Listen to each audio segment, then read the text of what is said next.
Welcome back, everyone. Today we are tearing down the architecture that protects giants like Stripe, GitHub, and AWS, the high-scale rate limiter. We're going to build this from the ground up, designed to handle 1 million requests per second. Don't forget to hit like, subscribe, and ring that notification bell.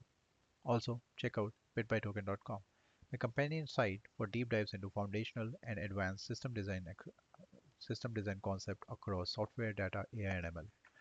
Um, just a quick brief overview. This is the site. These are various disciplines in it.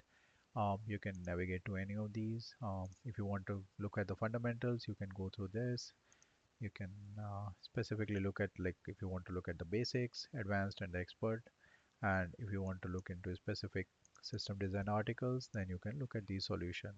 I've tried to make them as comprehensive as possible, but all the feedback is very much welcome so that I can make it even much better. Now, coming back to our topic for the day. All right. Why use Redis for rate limiting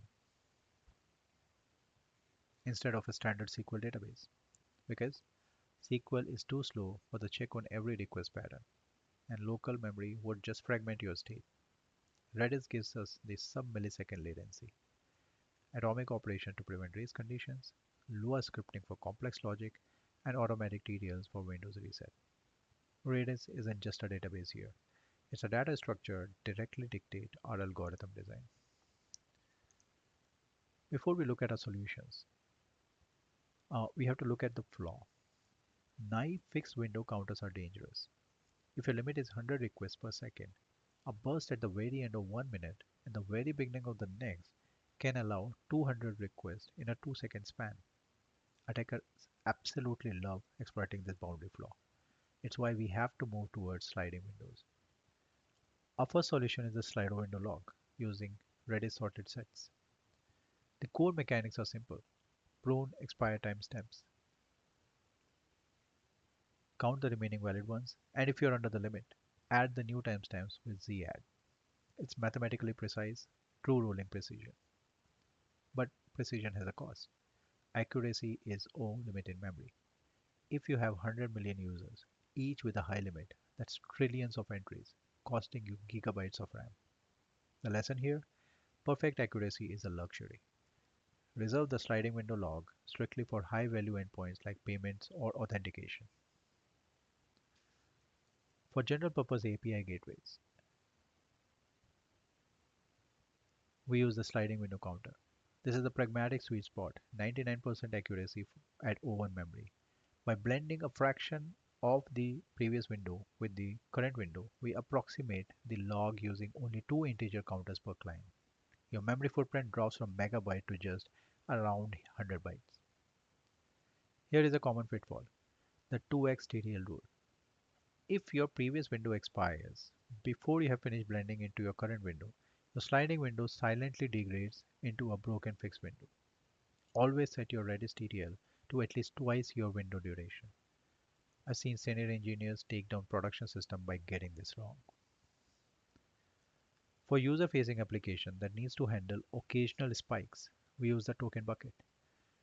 You define the capacity, the refill rate or the drip, and you can even implement variable cost requests, like making a complex post request costing 10 tokens while a simple get request costs 1. It's elegant and handle burst intelligently. Here's the critical path. The read modify write raise condition. In a distributed system, two different API gateways might see one token left and both will admit a request, even though only one token was available.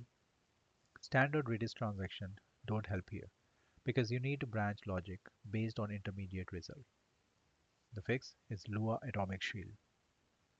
Redis execute Lua script as one single uninterruptible operation. No other command can execute until the script finishes. By wrapping your read, calculate, update cycle in a Lua script, the race condition is mathematically eliminated at the server level. When you hit 1 million RPS, you need horizontal sharding.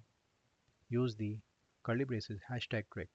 Wrap the user ID in curly braces to Redis cluster forces counter keys for that user into a single shard.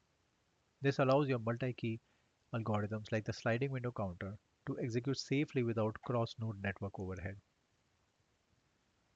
Use this decision logic board when you are in an interview. Don't guess. If you need exact precision for payments, use the sliding window log. For general high volume gateways, use the sliding window counter. For bursty mobile agent, go with the token bucket. Map the business requirement to the mechanics. Before we wrap, check out this senior checklist.